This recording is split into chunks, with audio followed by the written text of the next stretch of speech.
Bienvenidos a su canal, Doctrina Católica Tradicional. Muchas gracias por escuchar y por sus amables comentarios.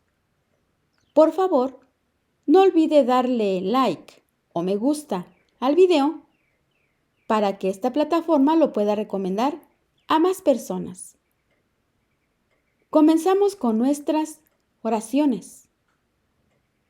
Pater noster, qui es in celis, sanctificetur nomen tuum, adveniat regnum tuum, fiat voluntas tua, sicut in cielo et in terra.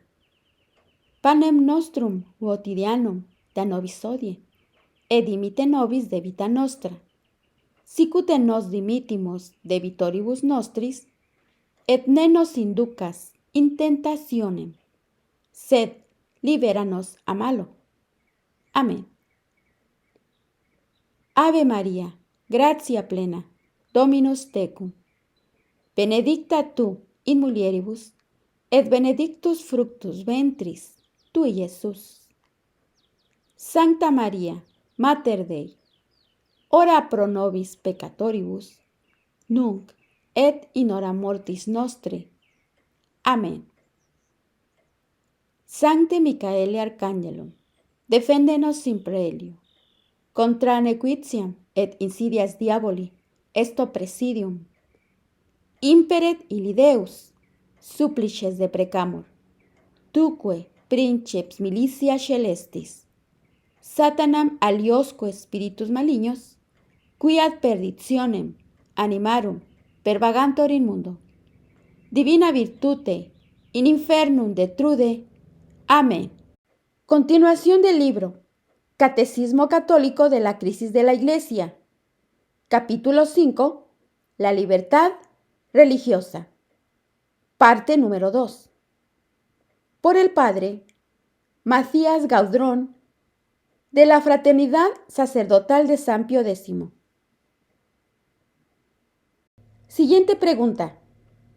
¿Es cierto que el error jamás tiene derechos? El Papa León XIII enseña muy claramente que el error no puede tener derechos. Y cito lo siguiente.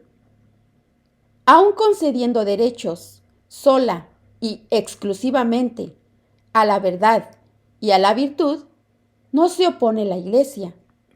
Sin embargo, a la tolerancia por parte de los poderes públicos de algunas situaciones contrarias a la verdad y a la justicia, para evitar un mal mayor, o para adquirir o conservar un mayor bien.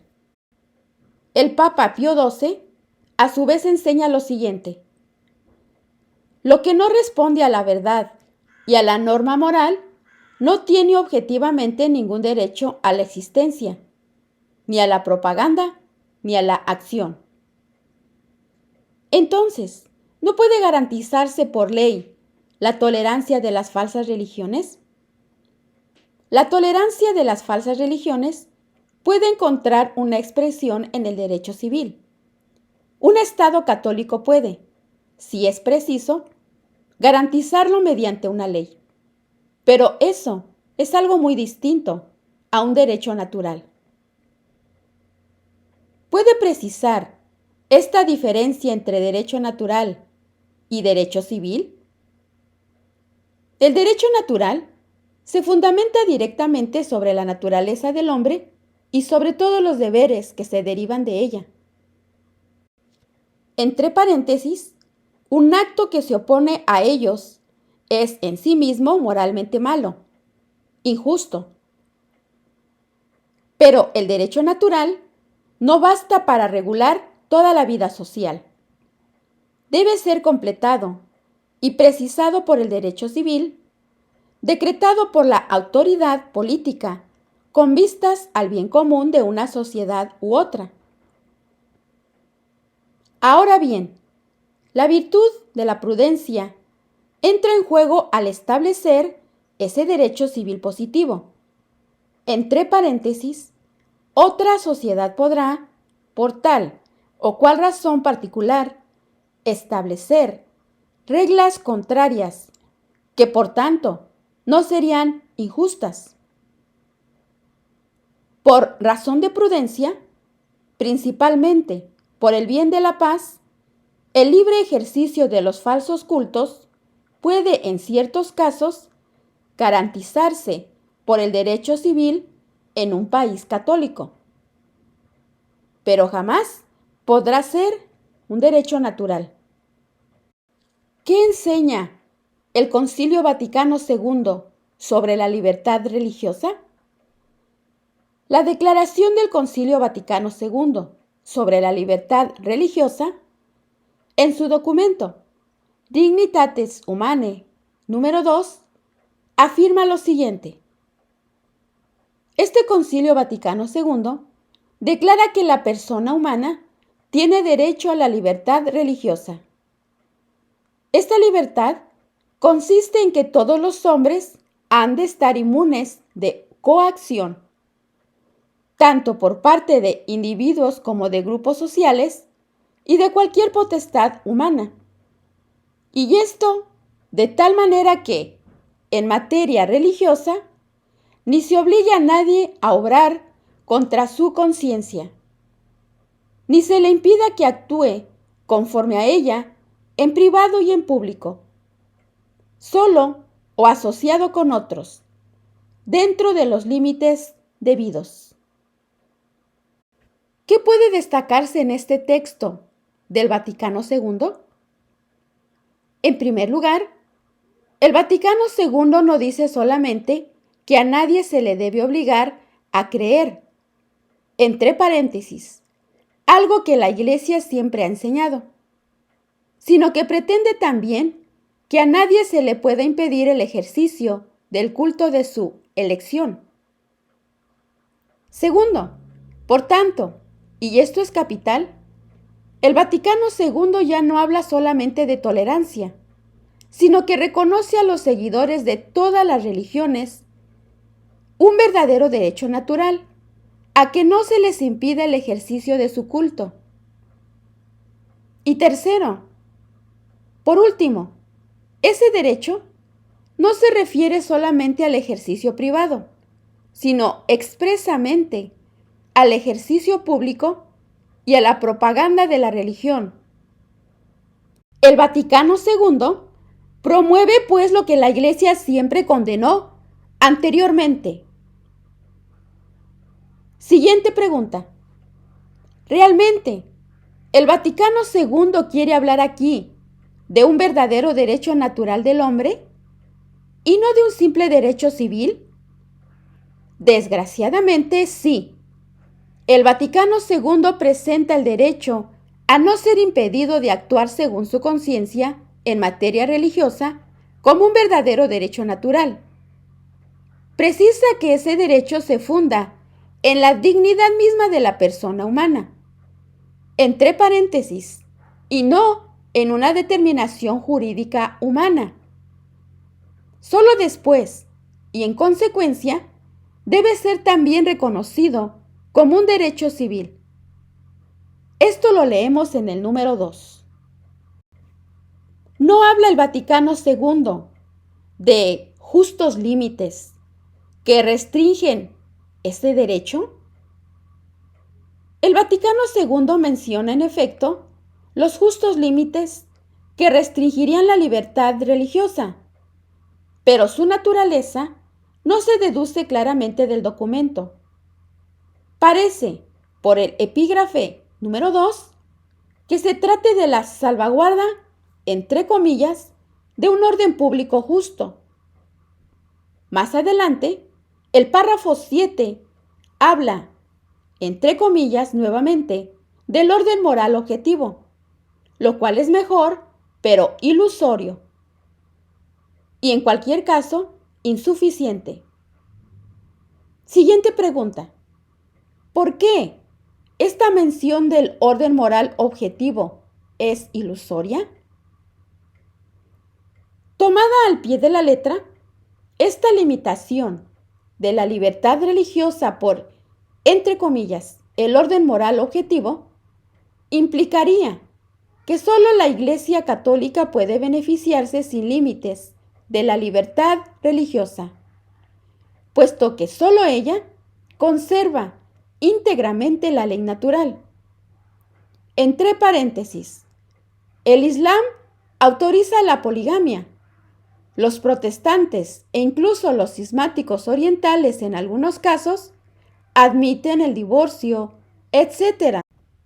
Pero esta conclusión se opone evidentemente al resto del texto. A falta de la estricta ley natural, sin duda es, pues, el orden público al que constituye, para el Vaticano II, el único límite restrictivo de la libertad religiosa. Mientras el culto no sea pretexto para atentados terroristas, bandas de criminales, actos de filia, o que atente contra los derechos del hombre, todo debe autorizarse. Siguiente pregunta. ¿Por qué la mención al orden moral objetivo es totalmente insuficiente? Incluso, interpretada estrictamente, esta limitación de la libertad religiosa por el orden moral subjetivo se sitúa en el orden natural de las cosas, olvidando el orden sobrenatural. Implica desconocer la realeza social de nuestro Señor Jesucristo, los derechos sobrenaturales de su Iglesia y la necesaria consideración del fin sobrenatural del hombre en el bien común de la ciudad. Es olvidar que las falsas religiones, por el simple hecho de que alejan de la Iglesia católica, arrastran las almas al infierno. En una palabra, es naturalismo. ¿Puede decirse al respecto lo que San Pío X decía respecto a la separación de la Iglesia y el Estado? Y cito lo siguiente. Esta tesis es la clara negación del orden sobrenatural. Limita en efecto la acción del Estado a la sola búsqueda de la prosperidad pública durante esta vida, lo cual no es sino la razón primera de las sociedades políticas, y no se ocupa de ninguna manera, como si le fuera extraña, de la razón última, que es la beatitud eterna, propuesta al hombre cuando esta vida tan corta halle su fin. ¿Contradice la libertad religiosa del Vaticano II las enseñanzas de la Iglesia? La libertad religiosa del Vaticano II no contradice solamente las enseñanzas de la Iglesia, sino también, y sobre todo, su práctica constante. ¿Cómo contradice el Vaticano II la práctica constante de la Iglesia? Bien, los santos jamás dudaron en romper los ídolos, destruir sus templos, legislar contra las prácticas paganas o heréticas.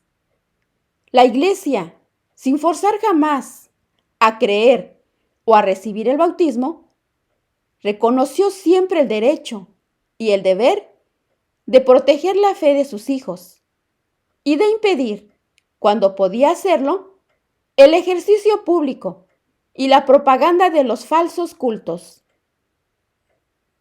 Admitir el Vaticano II es admitir que, después de 2 milenios, es decir, de 2000 años, los papas, los santos, los padres y doctores de la Iglesia, los obispos y los reyes cristianos violaron constantemente uno de los derechos naturales de la persona humana, sin que nadie en la Iglesia se diese jamás cuenta de ello. Semejante tesis es tan absurda como impía. ¿Puede citar santos que habrían violado, entre comillas, el derecho a la libertad religiosa, tal como lo presenta el Vaticano II? Pueden citarse, entre muchos otros, a San Poliecto, Santa Cristina, San Martín, San Benito, San Galio, San Pedro de Verona, San Luis, San Vicente Ferrer, San Casimiro, San Antonio de Florencia, San Pío V, San Francisco Javier, San Luis Bertrand, San Francisco de Sales, etc. Sin contar todos los doctores que justificaron esta actitud, como San Ambrosio, San Agustín, Santo Tomás de Aquino, San Alfonso, etc. Pregunta: ¿no puede decirse que esos santos respondían a los prejuicios de su época? Y que, con el paso del tiempo, se ha comprendido mejor el espíritu del Evangelio. Semejante hipótesis es insostenible por al menos 7 razones. La primera, destruye la infalibilidad de la Iglesia, entre comillas, que habría errado en materia grave durante casi 2000 años. Segundo, es un insulto a su mansedumbre maternal. Entre comillas, la Iglesia se habría comportado durante siglos como una madre posesiva, casi como una madrastra. Tercer punto, reduce a la nada su santidad. Entre comillas, al negar en la práctica la acción del Espíritu Santo, que purifica a los santos de sus tendencias o de sus ideas demasiado humanas. Les ilumina sobre el verdadero sentido del Evangelio, les da la fuerza y la santa libertad necesaria para enfrentarse a los prejuicios del siglo. Punto número 4. Desacredita la caridad cristiana. Entre paréntesis, cuya tendencia natural sería impedir la violación durante siglos de uno de los, entre paréntesis, derechos fundamentales de la persona humana. Punto número 5. Deforma la historia, al considerar gratuitamente como un prejuicio más o menos inconsciente e impuesto por la época lo que era. Por el contrario, para numerosos santos, una convicción firme, maduramente pensada y sólidamente argumentada, como por ejemplo, San Agustín debatió largamente contra los donatistas, partidarios de la libertad religiosa, y reflexionó mucho sobre esta cuestión. También los doctores del siglo XIII frente a ciertos cátaros. Punto número 6. Constituye lo que los ingleses denominan un self-refuting system. Entre comillas, en efecto, ¿por qué nuestro siglo tendría menos prejuicios que en el siglo pasado? Si los prejuicios vinculados a esos siglos ejercieran una presión invencible, incluso sobre los papas y los doctores de la Iglesia, ¿por qué el Concilio no infalible Vaticano II habría escapado mejor a los prejuicios liberales de nuestro tiempo que los santos del pasado a los del suyo? Número 7. Esta tesis, en fin, concede a los enemigos de la Iglesia, como los donatistas, cátaros, humanistas, enciclopedistas, masones, etc., el extravagante privilegio de, sobre este punto, haber penetrado en el espíritu del Evangelio mucho antes que los doctores católicos. Entre paréntesis, Voltaire habría sido, en este asunto, mejor católico que San Alfonso María de Ligorio y todo el episcopado de la época, si se pensara así. Siguiente pregunta. ¿No hubo jamás en la Iglesia defensores de la libertad religiosa?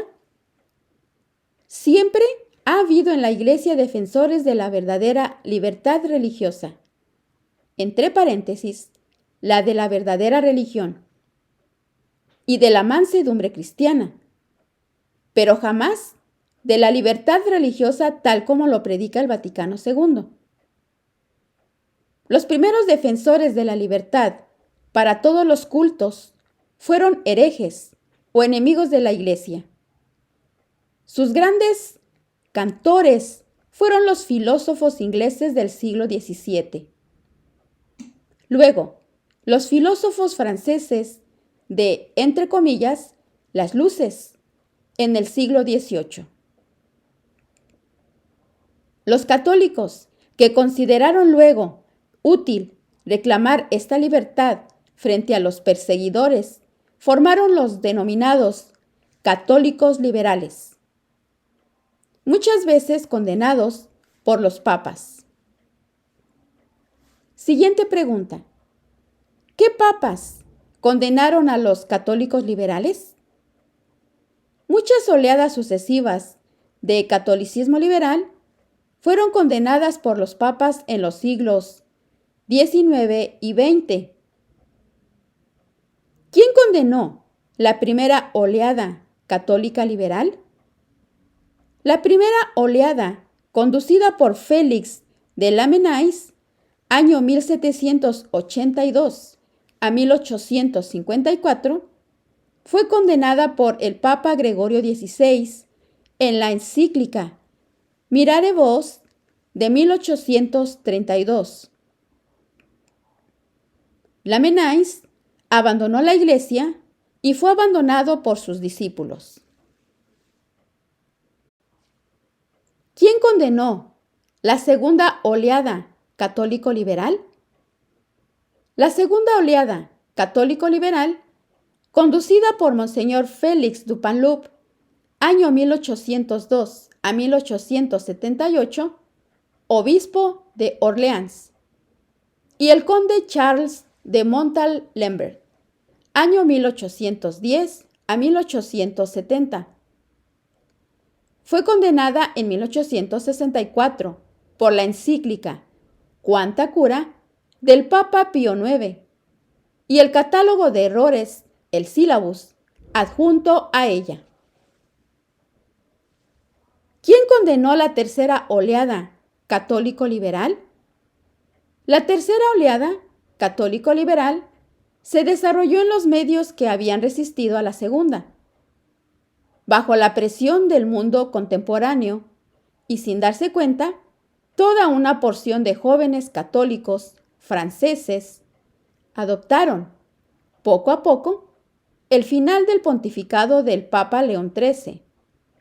Entre paréntesis, principalmente a partir del Ralliement en 1892, las ideas contra las cuales habían luchado sus padres. Entre comillas, los curas demócratas y el sillón de Mark Stanger, año 1873 a 1950, estuvieron a la cabeza de este movimiento que la Carta sobre el sillón del Papa San Pío X, año 1910, detuvo. ¿Hubo una cuarta oleada católico-liberal? Jacques Maritain, año 1882 a 1973, fue el principal impulsor de la cuarta oleada católico-liberal en Francia, a partir de los años 30. ¿No fue Jacques Maritain un gran filósofo tomista? Al igual que en los inicios de la Iglesia, algunos traicionaron la verdadera fe tras haber sido sus campeones. Entre paréntesis, Tertuliano, por ejemplo. También Maritain, campeón del tomismo, evolucionó progresivamente hacia el liberalismo.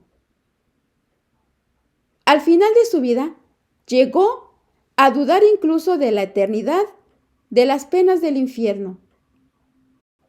Esta cuarta oleada católico liberal, fue condenada? En 1953, el cardenal Ottaviani, prosecretario del Santo Oficio, rechazó algunas tesis liberales de Maritain en un discurso solemne en Letrán. En 1958, el Santo Oficio preparó un documento que condenaba ciertas proposiciones de Maritain y del jesuita americano John Corney Murray. Pero la muerte del Papa Pío XII impidió su publicación. Finalmente, Maritain y Murray triunfaron en el Vaticano II.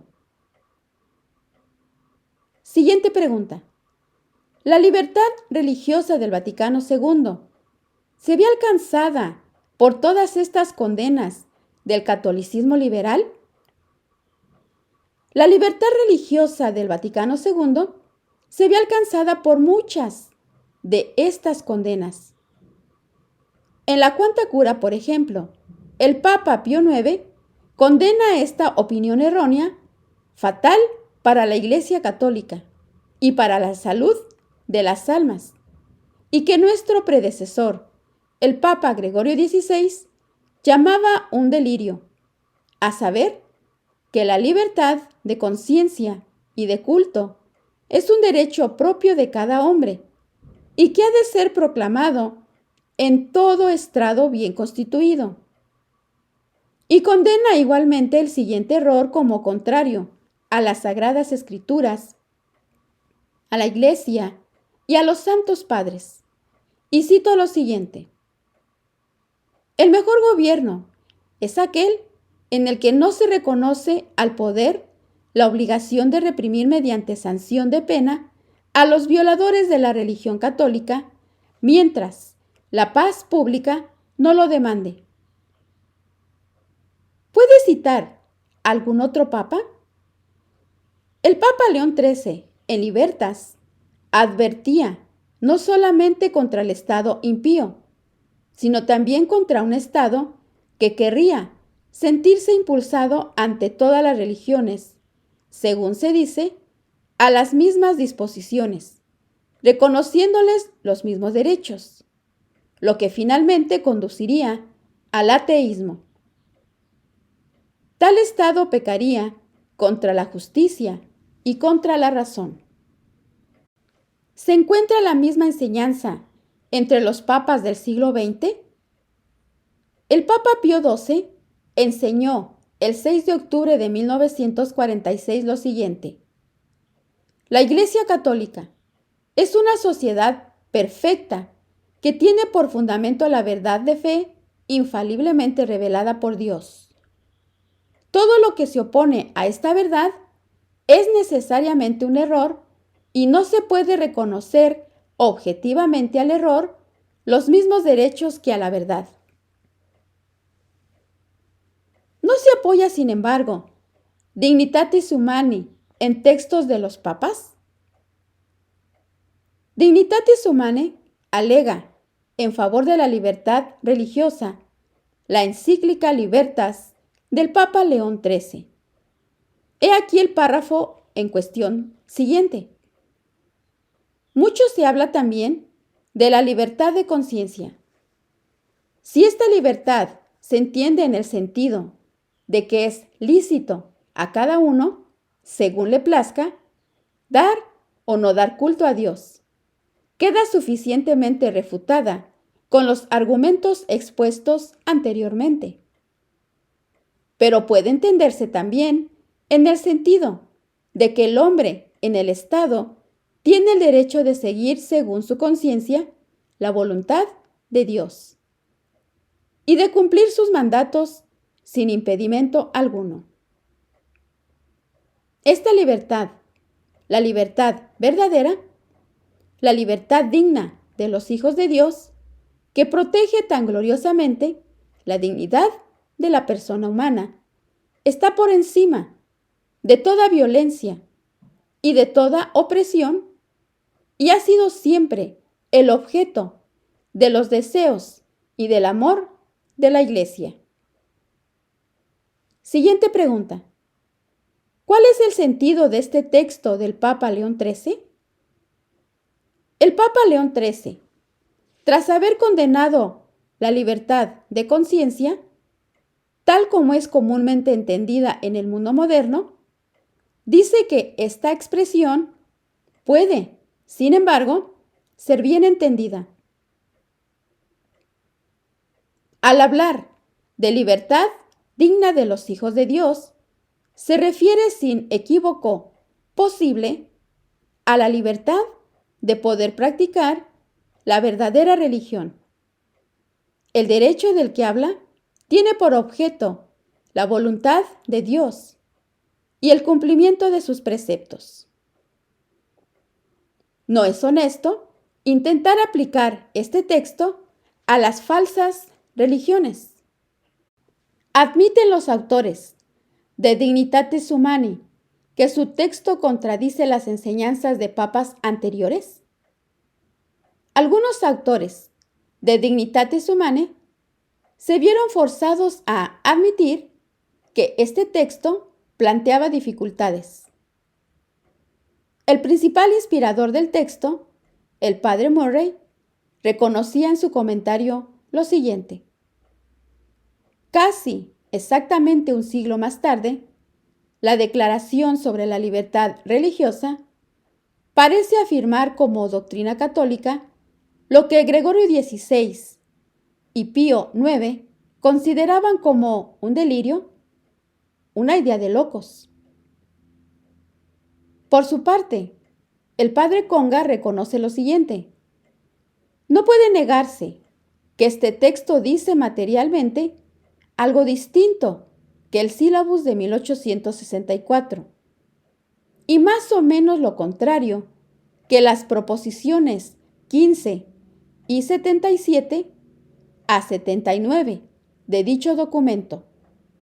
Y también colaboré en los primeros párrafos, que fueron los que me dejaron menos satisfecho.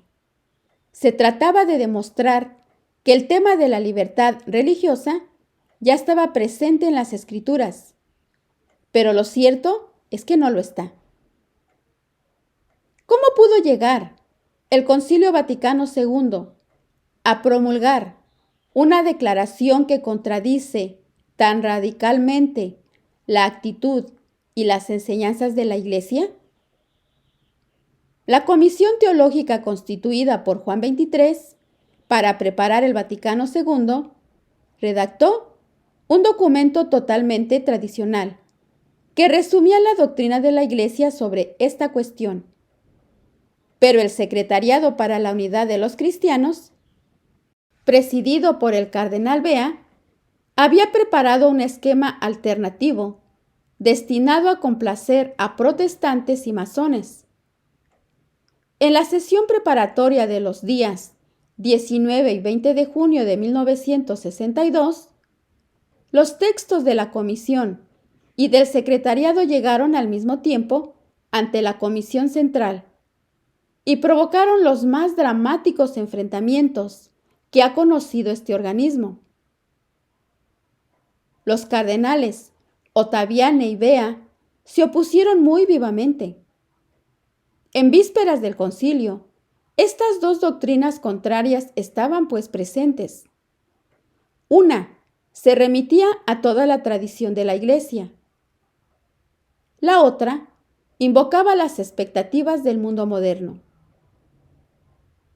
Siguiente pregunta. ¿El Secretariado para la Unidad de los Cristianos impuso finalmente este texto innovador? El Secretario para la Unidad solo logró imponer su texto tras 4 años de presión sobre los padres conciliares.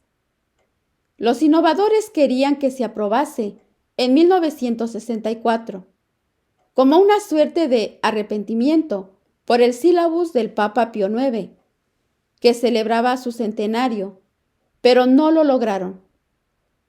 Finalmente, la Declaración sobre la Libertad Religiosa fue aprobada y promulgada al final de la última sesión conciliar en el año 1965. Para reducir la oposición, se le había moderado el tono, y se le habían añadido numerosos pasajes de apariencia tradicional.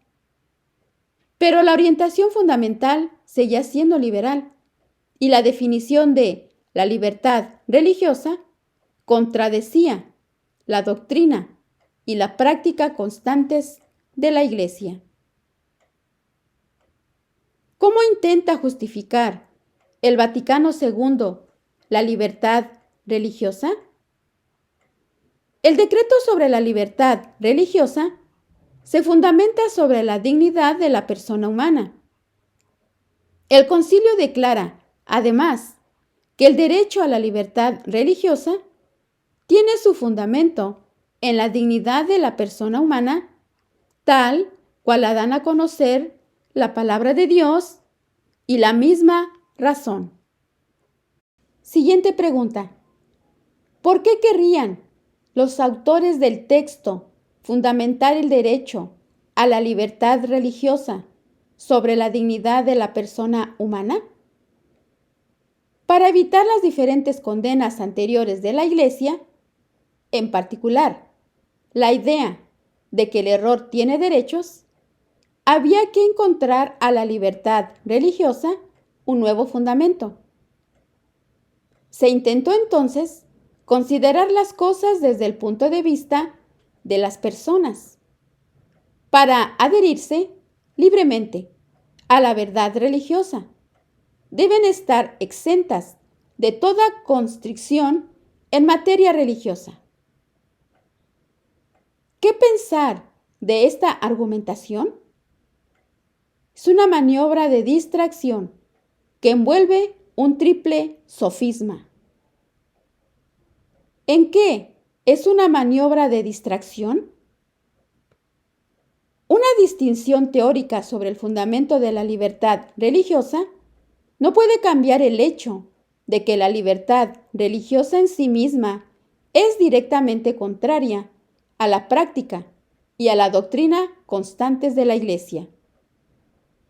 Es un hecho que la Iglesia se empeñó siempre en reducir y, si era posible, prohibir el culto y la propaganda de las falsas religiones. Sea cual sea la habilidad desplegada para dotar a la libertad religiosa de nuevos fundamentos que no hayan sido explícitamente condenados, un falso derecho será siempre un falso derecho. Y esos nuevos fundamentos, sofismas. ¿Cuál es el primer sofisma? Bajo pretexto de que el hombre debe adherirse libremente a la verdad religiosa, el Vaticano II pretende sustraerlo a cualquier constricción en esta materia. Así, la Dignitatis Humanae afirma lo siguiente: la verdad no se impone de otra manera, sino por la fuerza de la misma verdad, que penetra suave y fuertemente en las almas. Y más adelante, en el número 2 y 3, dice lo siguiente: todos los hombres están impulsados por su misma naturaleza y están obligados, además, moralmente, a buscar la verdad, sobre todo la que se refiere a la religión. Están obligados, asimismo, a aceptar la verdad conocida y a disponer toda su vida según sus exigencias. Pero los hombres no pueden satisfacer esta obligación de forma adecuada a su propia naturaleza si no gozan de la libertad psicológica, al mismo tiempo que de inmunidad de coacción externa. La verdad debe buscarse de modo apropiado a la dignidad de la persona humana y a su naturaleza social. Es decir, mediante una libre investigación, sirviéndose del magisterio o de la educación, de la comunicación y del diálogo, por medio de los cuales unos exponen a otros la verdad que han encontrado o creen haber encontrado, para ayudarse mutuamente en la búsqueda de la verdad.